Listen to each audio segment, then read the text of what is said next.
দুই স্বামীর গল্প নামে পরিচিত একটি গল্প আছে। এটি একটি মহিলার চারপাশে আবর্তিত হয়েছে যার দুই স্বামী ছিল।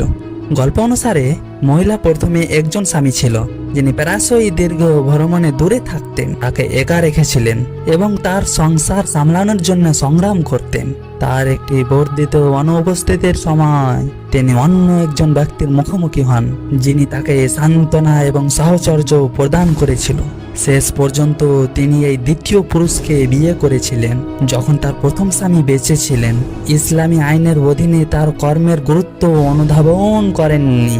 তার যাত্রা থেকে ফিরে আসে দেখে প্রথম স্বামী কি ঘটেছে তা দেখে তিনি বিধ্বস্ত হয়েছিলেন, কিন্তু তাদের সম্প্রদায়ের একজন বিজ্ঞ প্রবীণের কাছে পরামর্শ চেয়েছিলেন। প্রবীণ তাকে ধৈর্য ধারণ করতে এবং ইসলামী নীতি অনুযায়ী সমাধানের জন্য পরামর্শ দেন। তারা একসাথে পথ প্রদর্শনের জন্য নবী মোহাম্মদ সাল্লাল্লাহু আলাইহি সাল্লাম এর কাছে গেল।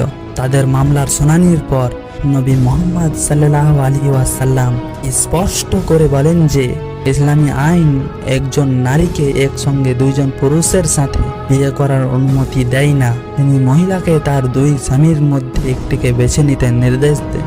মহিলাটি গভীরভাবে অনুতপ্ত ছিল এবং তার প্রথম স্বামীর সাথে থাকতে বেছে নিয়েছিল। তার ভুল স্বীকার করে এবং ক্ষমা চেয়েছিল। সামগ্রিকভাবে দুই স্বামীর গল্পটি ইসলামী শিক্ষায় বিধ্বস্ত অনুতাপ এবং ক্ষমা চাওয়ার নীতিগুলির অনুসরণ হিসাবে কাজ করে। হ্যাঁ বন্ধুরা, গল্প ভালো লাগলে একটি লাইক এবং সাবস্ক্রাইব করুন। খোদা হাফেজ।